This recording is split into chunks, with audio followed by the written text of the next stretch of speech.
स्वागत है आप सभी का। आप देख रहे हैं न्यूज 18 मध्य प्रदेश छत्तीसगढ़। आपके साथ मैं हूं अपर्णा मौजम, लेकर आ गई हूं चुनाव एक्सप्रेस। और आज हम कहां हैं? आज हम हैं छत्तीसगढ़ के रण की सबसे hot seat Rajnandgaon Lok Sabha seat में। 11 सीटें हैं छत्तीसगढ़ की और 11 सीटों में से राजनांदगांव लोकसभा सीट क्यों है इस बार खास? क्योंकि पिछले विधानसभा चुनाव में 8 सीटों में से 5 पर कांग्रेस ने किया था कब्जा, 3 पर बीजेपी आई थी और इसीलिए कांग्रेस ने इस बार राजनांदगांव से उस प्रत्याशी को मैदान में उतारा है जिसने चलाई थी पिछली बार सूबे की सरकार, यानी कि भूपेश बघेल की हम बात कर रहे हैं। लेकिन भूपेश बघेल के सामने चुनौतियां अंबार है, उन्हें बाहरी बताया जा रहा है और कुछ कांग्रेस के ही कार्यकर्ताओं नेताओं ने उनके खिलाफ आवाज भी उठाई जिन्हें बाहर कर दिया गया पार्टी से और भूपेश बघेल ने उन्हें बता दिया स्लीपर सेल। अब बीजेपी से मैदान में कौन है?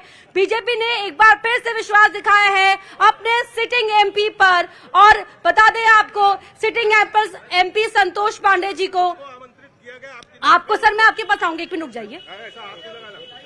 संतोष पांडे पर एक बार बीजेपी ने फिर विश्वास दिखाया और संतोष पांडे को लेकर कहा जा रहा है कि संतोष पांडे एक बार फिर मोदी मैजिक के भरोसे हैं।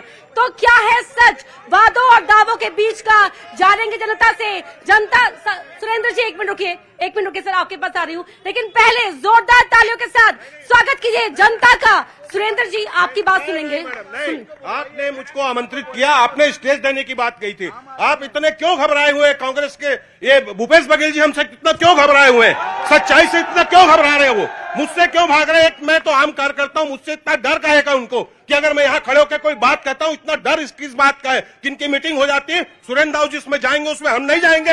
एक कार्यकर्ता की आवाज को दबाना चाहते हैं और आपने मुझको आमंत्रित किया, मैंने नहीं आया आपके पास। आप मुझको स्टेज दीजिए, कार्यक्रम बंद करिए। आप स्टेज लगाइए सुरेंद्र जी के स्टेज। शांत हो जाइए, शांत हो जाइए।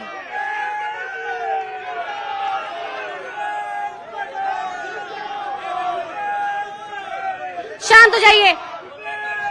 सुरेंद्र जी को पानी पिलाइए पहले और फिर आपको स्टेज पे आमंत्रित करेंगे, ठीक है?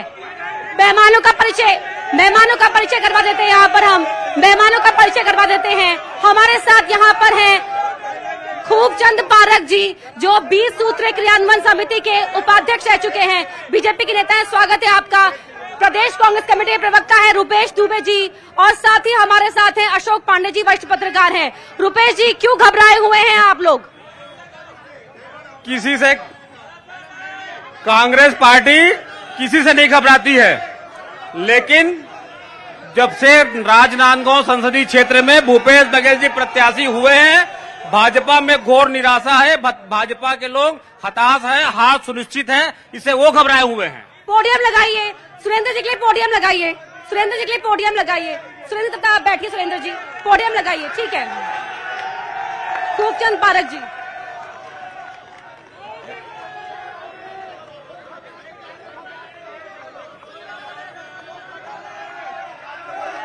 ऐसे नहीं होगा, बहस नहीं हो पाएगी, बहस नहीं हो पाएगी। रुक जाइए, बहस नहीं हो पाएगी। देखिए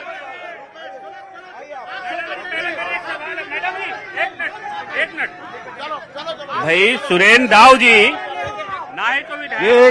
ये जो बहस है भारतीय जनता पार्टी और कांग्रेस के बीच में, भारतीय जनता पार्टी के लोगों को एक निर्दलीय आदमी के लिए सपोर्ट लेना पड़ रहा है। ये आदानी खूब माइक छोड़िए, दूर रहिए, पहले दूर रहिए यहाँ से, दूर हो जाइए पहले दूर हो जाइए पहले। शांत, नहीं ऐसे चर्चा नहीं हो पाएगी, दूर हो जाइए।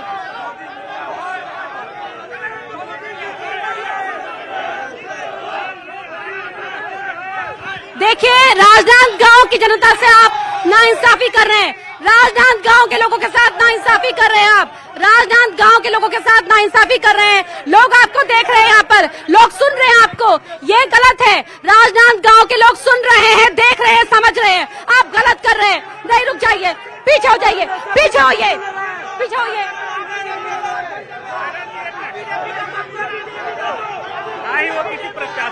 ना ही वो लोकसभा प्रत्याशी है, ना ही किसी पार्टी से है, फिर उनको क्यों दिया जा रहा है? आप मेरे पहले सवाल का जवाब दीजिए। आप ना ही प्रत्याशी है लोकसभा के, ना ही किसी पार्टी से है, फिर एक किस हिसाब से आप लोग? मेरा शो है, चुनाव एक्सप्रेस मेरा शो है, मैं अपने चैनल से यहाँ पर आई हूँ और फिर आप कुछ भी आरोप लगा दीजिए, मैं सवाल पूछूंगी, आपकी पसंद के मुताबिक सवाल नहीं पूछूंगी ना, आपकी पसंद के मुताबिक सवाल नहीं पूछूंगी। जनता देख रही है कि आप भाग रहे हैं सवालों से, आप भाग रहे हैं सवालों से, सवालों से भाग रहे हैं आप लोग, सवालों से भाग रहे हैं आप लोग, सवालों से भाग रहे हैं आप लोग सवालों से भाग रहे हैं, सवालों से भाग रहे हैं, सवालों से भाग रहे हैं आप लोग।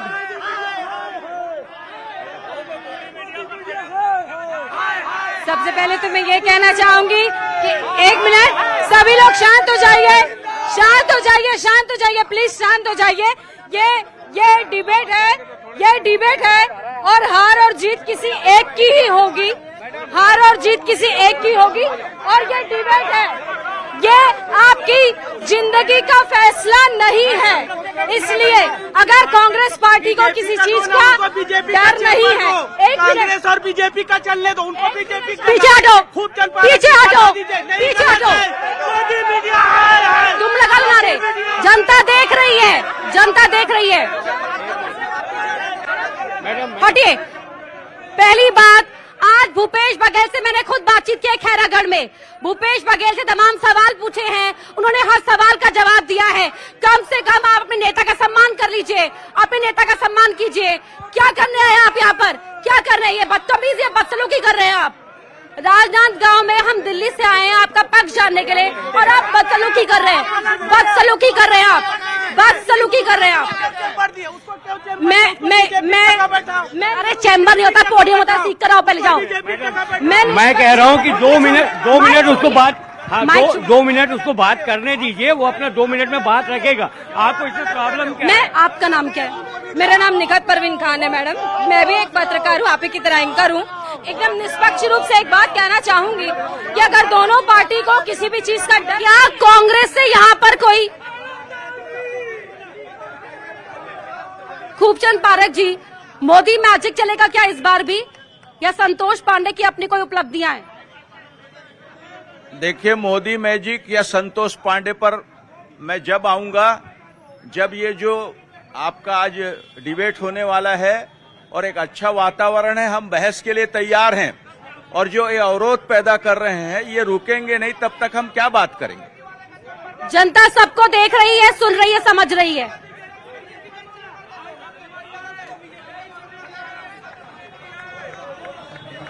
देखिए 5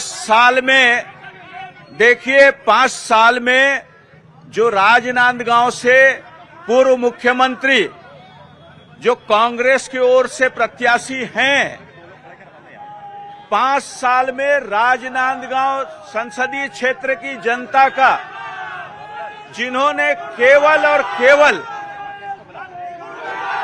अपमान किया है,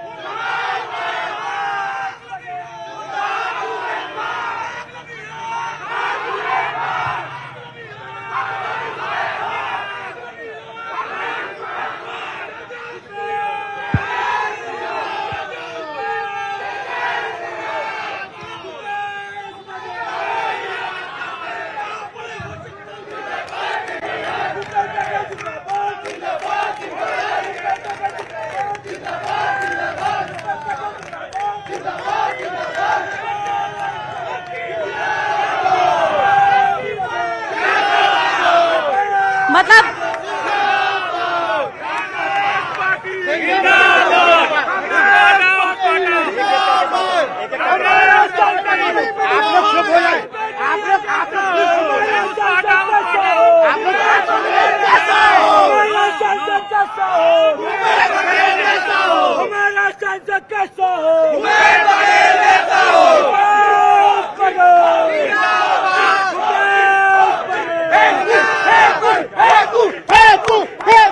सर यही करवाने आए, यही करवाने आए क्या? नहीं, आपको बताया हमने। आप दो लोग खड़े हो जाइए।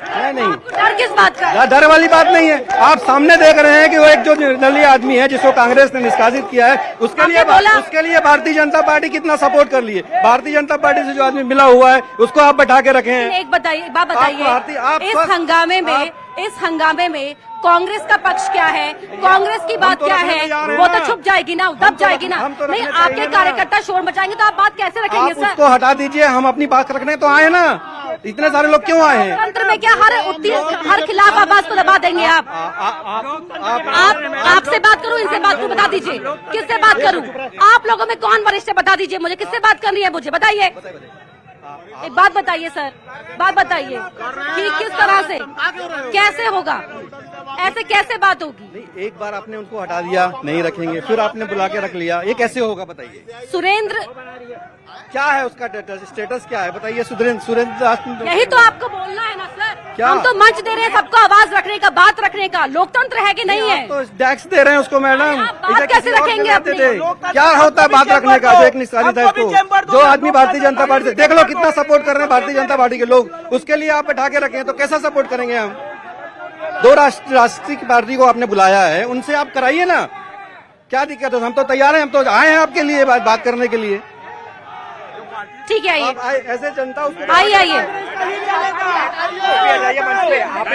मंच पे आइए, सब मंच पर आइए। नहीं, आम लोगों में कौन है? आप आम लोग हैं, जनता है, कार्यकर्ता है पार्टी के? कार्यकर्ता नहीं, आम है ना, आम जनता है ना, आम जनता है। आम जनता कौन है यहाँ पर बताइए? सब आम जनता मैडम। क्या देख रहे हैं हंगामे में आप? नहीं, देखिए ऐसा हंगामा नहीं होना चाहिए। मैं भी यहाँ का नागरिक हूँ। आप निष्पक्ष डिबेट कीजिए, है ना, वो ज्यादा अच्छा रहेगा। नहीं, डिबेट करने कहाँ दे रहे हैं लेकिन ये? नहीं, निष्पक्ष कीजिए, आप लोग बिल्कुल शांत रहिए। और ये माहौल अच्छा नहीं लगता है संस्कारधानी शहर का। देखिए, सब सुन रहे हैं, माहौल अच्छा नहीं लगता है ये माहौल राजनांदगांव का नहीं है, माहौल राजनांदगांव का नहीं है ये। बीजेपी का चेंबर उनको दो, हमारा कांग्रेस का रहेगा। निष्पक्ष करो, आप गलत कर रहे हो, आप गलत कर रहे हो। माली को बीजेपी का दे दो चेंबर, हम तो तैयार है ना, हम तो तैयार है। बीजेपी का चेंबर, वो बीजेपी का चेंबर करो, हम तो तैयार है मैडम। बीजेपी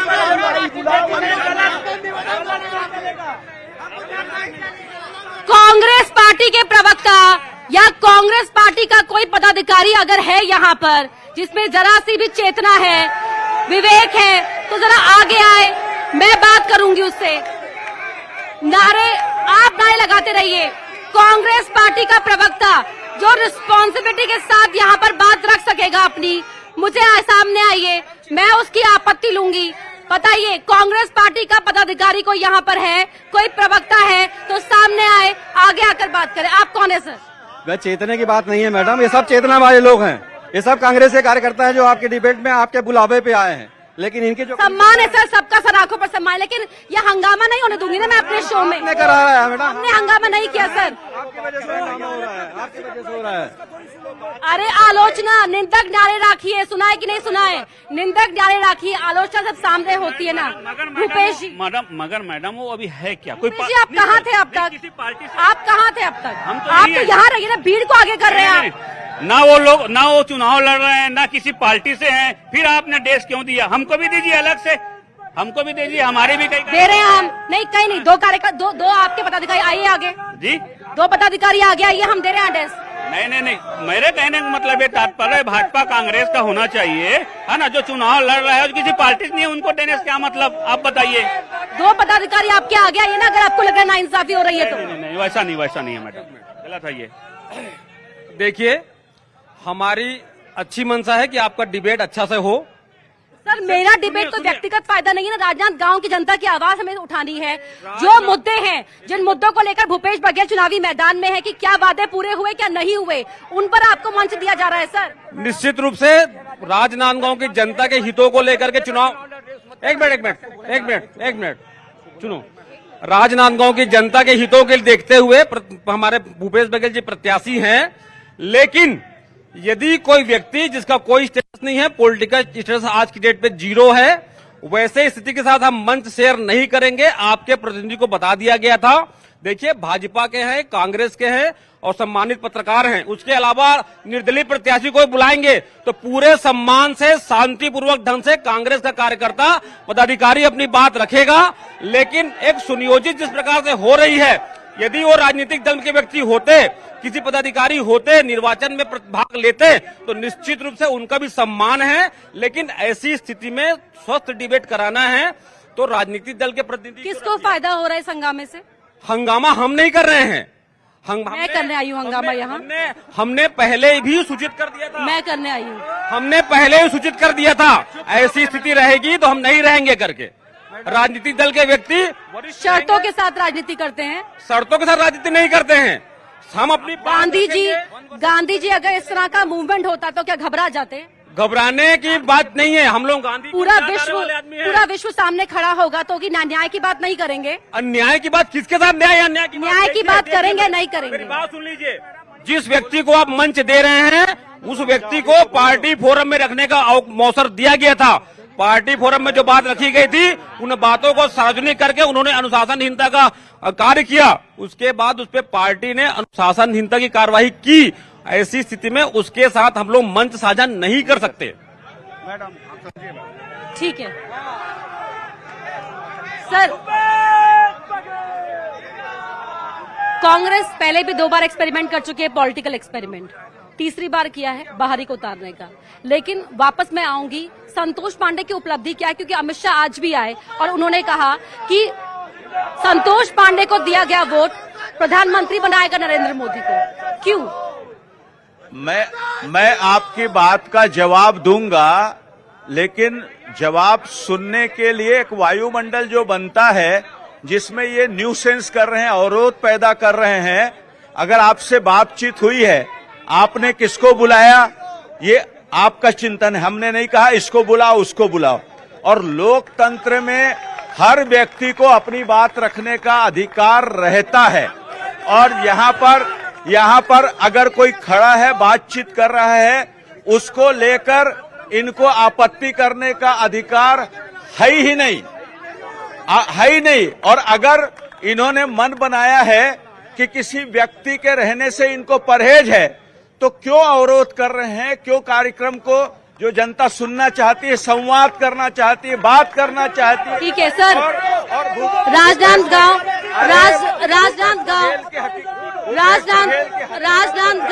राजनांदगांव में सर उनको करने दीजिए। राजनांदगांव में रोजगार नहीं है, क्यों यहाँ के युवाओं को बाहर जाना पड़ता है? इतनी बड़ी सीट, हॉट सीट है, उसके बावजूद भी सुविधाएं नहीं है। बात इस बात पर होगी कि जो दावे आपसे किए गए थे 5 साल पहले, उन दावों की हकीकत आज 2024 के चुनाव से पहले क्या है? और बात हम इस पर करेंगे कि मुद्दा क्या होना चाहिए, जो आवाम यानी कि आपसे जुड़ा हुआ है या वो जो सियासतदानों के अपने सियासी हितों से जुड़ा हुआ है। बात हम इस पर करेंगे। और आगे की पंक्ति में अगर अपने पॉलिटिकल एजेंडे के साथ लोग यहाँ बैठे हुए हैं ना, तो मैं पीछे जाऊंगी और जो पीछे लोग खड़े हैं उनसे बात करूंगी कि आखिरकार उनके मन में सवाल क्या है। जो युवा यहाँ पर है, पढ़ाई लिखाई करते हो? पढ़ाई लिखाई करते हैं ना जी। तो बताओ मन में क्या चलता है सब कुछ नेताओं के बयान भाषण सुनकर? बेरोजगारी को दूर किया जाए और शिक्षा रोजगार।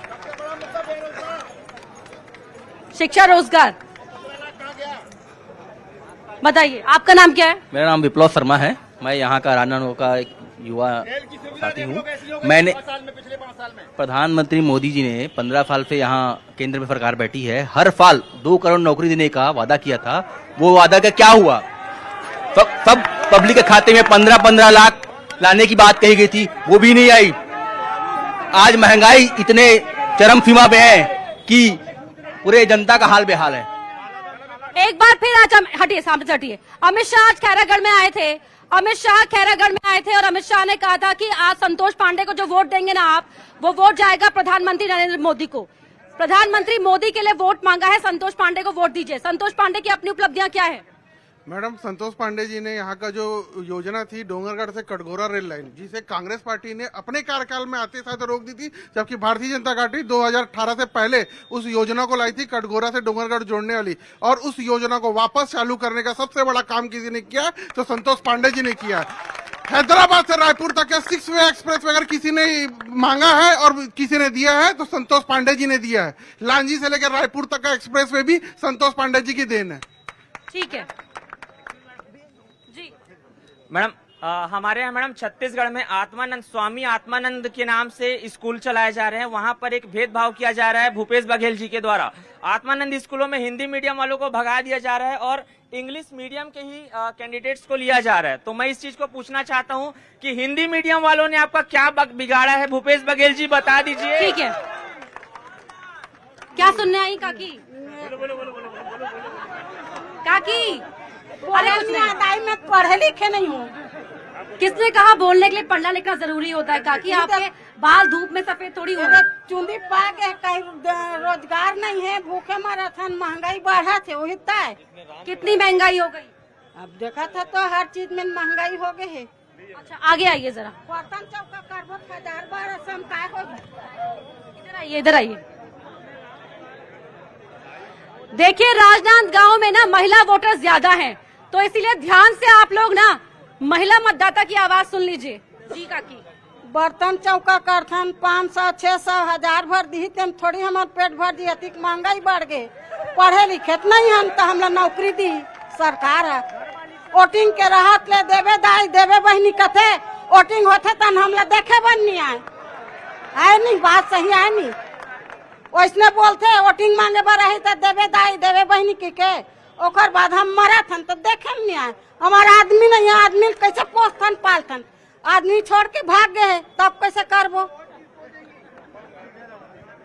सरकार तो कहती है कि हमारी योजना हर घर तक पहुंचती है। पहुँचे वही वोटिंग के समय ही तन, बाकी समय कहाँ ही?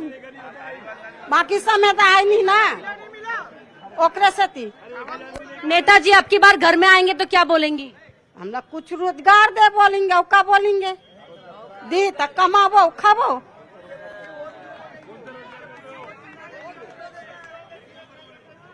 सुना आपने खबर जी, महंगाई से परेशान है लोग। देखिए, अब ये चुनाव में दूध का दूध और पानी का पानी होने का समय आ गया है।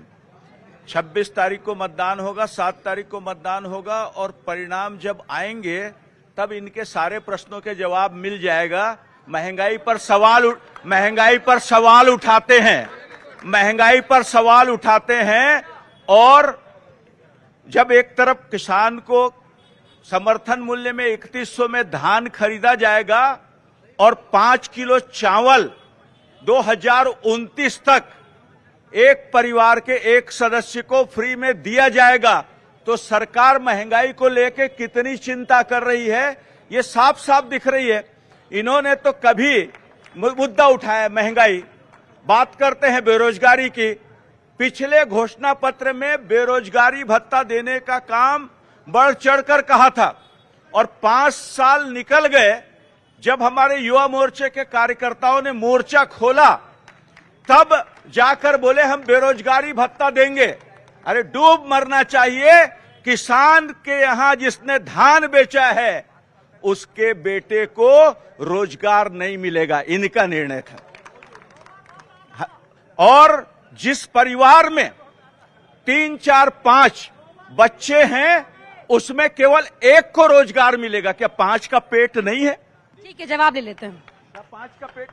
शाहिद जी, ये पार्टी जो है वो जुमलाबाजों की पार्टी है। यहाँ पर भी हमारे बड़े भाई हैं आदरणीय खूबचंद पारक जी, यहाँ पर भी जैसे इनके दिल्ली से लेके छत्तीसगढ़ तक और आम कार्यकर्ता तक जो जुमलेबाजी करते हैं वही यहाँ पर भी हो रहा है। 2019 में आज़ादी के 75वें वर्षगांठ के अवसर पर इन्होंने जो घोषणा पत्र लिखा था, जो जारी किया था 2019 के चुनाव में, ये कि हम 75 काम ऐसे करेंगे जिससे हमारे देश का उन्नति तरक्की प्रगति होगा। उस 75 इनके जो संकल्प पत्र है जो 2019 में किया था उसमें से वो 4-5 कोई कर पाए हैं। आप बता दीजिए 2022 में ये उसमें घोषणा में रखे थे 2022 में हम किसानों की आय को दुगना करेंगे। कहाँ है किसानों की आय दुगना बताओ? ये बात करते हैं छत्तीसगढ़ के भूपेश बघेल जी की सरकार की। भूपेश बघेल जी की सरकार ने 2500 रुपए में धान की खरीदी किया, 2640 में खरीदी किया। भारतीय जनता पार्टी के इस प्रदेश देश में जितने जगह राज्य में सरकारें हैं, एक जगह बता दे कि ये 2500 में धान दे रहे हैं। अगर इनमें साहस है, कुवत है, किसानों का मानते हैं तो पता है ये कौन से प्रदेश में इनका 2500 रुपए में धान बेच रहे हैं, धान खरीदा जा रहा है इनका। आज ये अगर लिए हैं 3100 में, अगर ये लिए हैं धान खरीदी किए हैं पहली बार, तो ये भूपेश बघेल जी की देन है कि उन्होंने 2500 में धान खरीदा है। ठीक है, आगे आइए, आइए आइए, आगे आइए, आगे आइए, निकल कर आइए।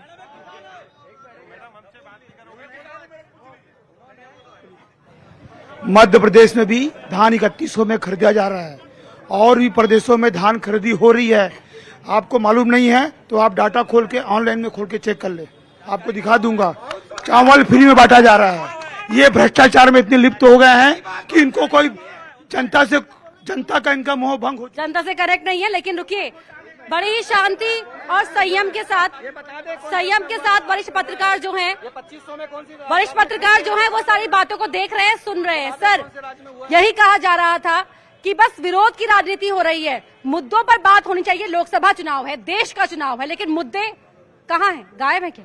जी, मुद्दे तो बिल्कुल गायब हैं। कारण क्या है, सिर्फ भ्रष्टाचार की बातें हो रही है और राम मंदिर की बातें हो रही है। अगर देखा जाए पूरे देश में तो ये सब मुद्दे जो जनहित के हैं वो दोनों पार्टियां नहीं कर रही, चाहे बीजेपी हो चाहे कांग्रेस हो।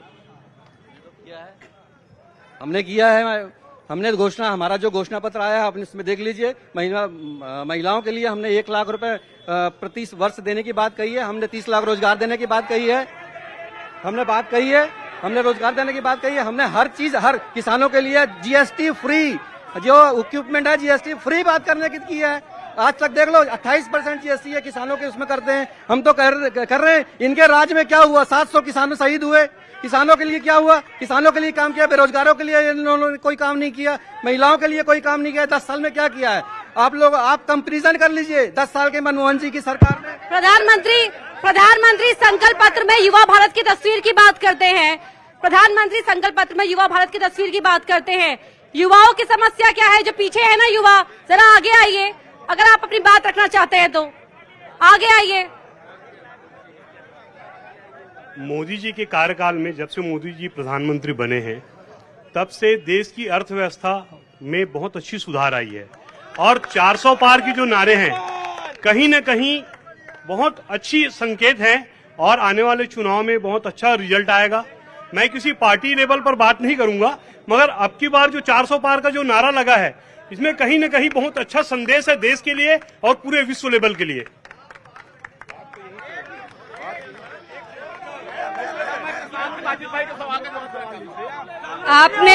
आपने एक चीज बहुत अच्छी बोली मैडम, कि बात बेरोजगारी की होनी चाहिए, बात स्वास्थ्य की होनी चाहिए, बात शिक्षा पे होनी चाहिए। आज हम एक आम नागरिक की हैसियत से मैं बोलना चाहूंगी कि एक अटल बिहारी वाजपेयी मेडिकल कॉलेज बना है, लेकिन वहाँ पे डॉक्टर नहीं है। सिर्फ अस्पताल या बिल्डिंग बना लेने से ही समस्या हल हो जाती है? वहाँ पे डॉक्टर्स नहीं है। ठीक है, इधर हटिए, रास्ता हटिए, हट जाइए सब लोग। आइए, युवा आगे आइए। क्या बात रख रही है युवाओं को अपने? जी मैडम, मेरा मोदी जी से यही पूछना है कि मोदी जी ने अपने जब कार्यकाल का प्रारंभ किया था तो उन्होंने कहा था काला धन वापस लाएंगे। मेरे को सिर्फ इतना ही जानना है कि विदेशों से काला धन कितना वापस आया है। और हेलो, क्या बोले जी? आप बोलते रहिए। हाँ, विदेशों से काला धन कितना वापस आया है, बस इतना ही जानना है। ठीक है, हटो।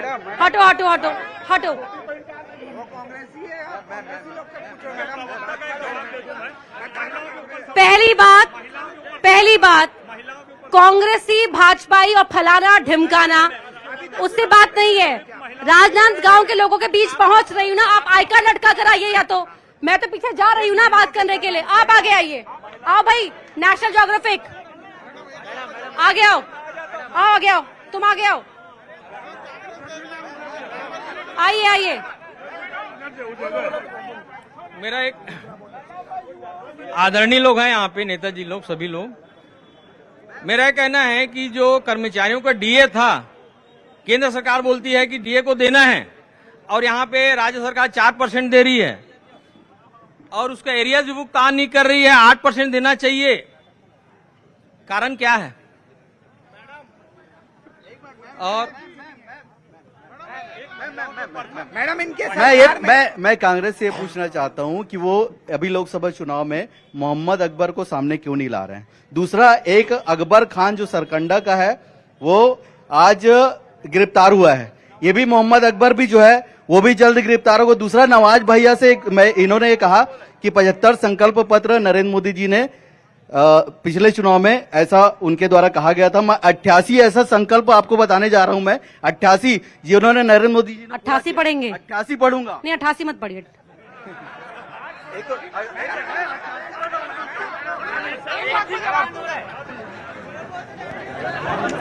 हम तो यही जानते हैं मैडम कि राम लाए उसी को हम लाएंगे बस। जय श्री राम। तकनीकी कुछ ग्लिच होते हैं इसलिए आपको आगे बुला रही है। आप बोलिए वापस। हम जो राम लाए उसी के लाएंगे, मोदी सरकार के देना। जय जय श्री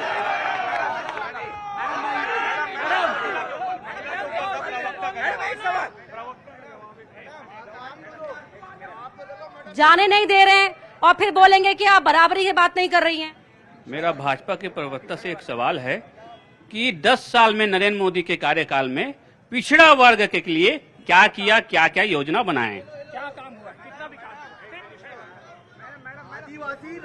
जिन्होंने हंगामा किया है ना, सबके चेहरे याद है, उनके पास जानबूझ के नहीं आ रही हूँ।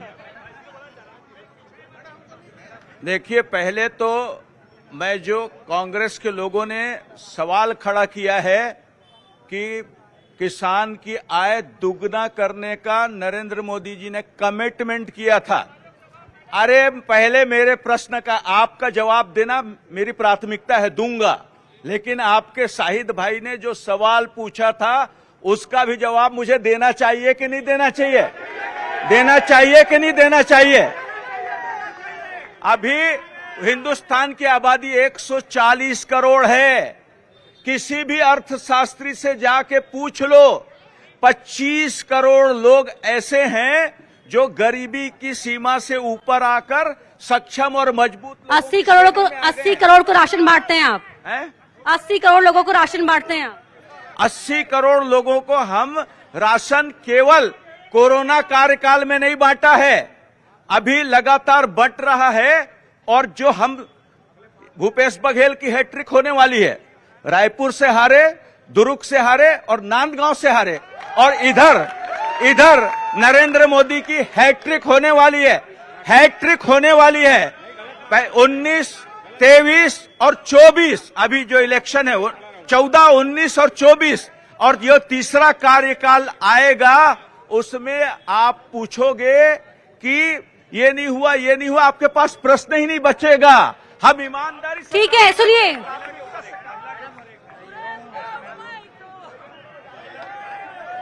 बहुत सवाल हो गए, जवाब हो गए।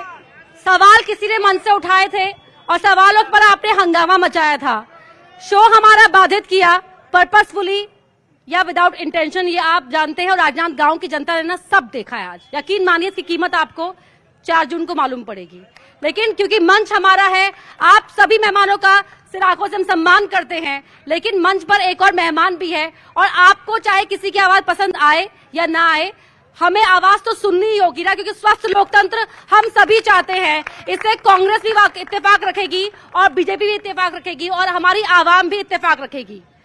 अब अगर आप लोग हंगामा और ना बढ़ाए तो चाहे खिलाफत की सही, लेकिन आवाज तो सुननी ही होगी। पहले तो सबसे पहले धन्यवाद जनता, धन्यवाद कार्यकर्ता। और बीजेपी वाले क्यों ताली बजा रहे हैं? एक सेकंड मेरी बात। बीजेपी वाले ताली क्यों बजा रहे हैं?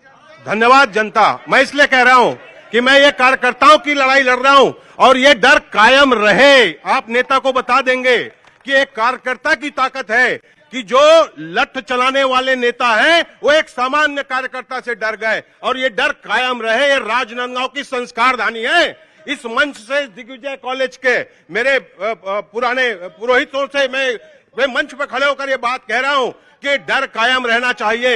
एक कार्यकर्ता, मामूली कार्यकर्ता ने क्या ललकारा, आप उसके साथ बात करने से टकराते हैं। और ये लोकतंत्र है, यहाँ खड़े एक प्रत्येक व्यक्ति की बात हमको सुननी चाहिए और उसका हमको जवाब देना चाहिए। और यही लड़ाई लेकर ये सुरेंद्र दाऊद चला है और ये आखिरी दम तक चलेगा। एक सेकंड, और मैं ज्यादा समय खत्म करना है मुझे, लगातार कमांड। एक सेकंड, और मैं आप 4 तारीख को देखेंगी कि 4 तारीख को जनता देखेगी, जनता डिसाइड करेगी कि जनता के पास ताकत है इस समय। देखिए, याद रखिए, आपके पास ही समय है, क्योंकि 5 साल बाद ये मौका वापस आएगा। इसलिए आपने सब देखा, सब सुना, सबके दावे और वादों को परखा है आपने, इसीलिए आपको ही ये तय करना होगा कि कौन आपके हित की बात करता है और वादों को निभाता है और कौन सिर्फ हवाई बातें करके 5 साल आने के वापस लौटने का इंतजार करता है। हम लगातार चुनावी एक्सप्रेस हमारी आगे बढ़ती रहेगी। आप तक हम जनता का, मध्य प्रदेश और छत्तीसगढ़ की आवाम का हर हाल, वहां के हर सियासी समाचार आप तक पहुंचाते रहेंगे। आप लगातार जुड़े रहिएगा क्योंकि हर खबर सटीक विश्लेषण के साथ आपको यहीं पर देखने को मिलेगी और चुनाव एक्सप्रेस का ये सफर लगातार जारी रहेगा। देखते रहिए न्यूज़ 18 मध्य प्रदेश छत्तीसगढ़।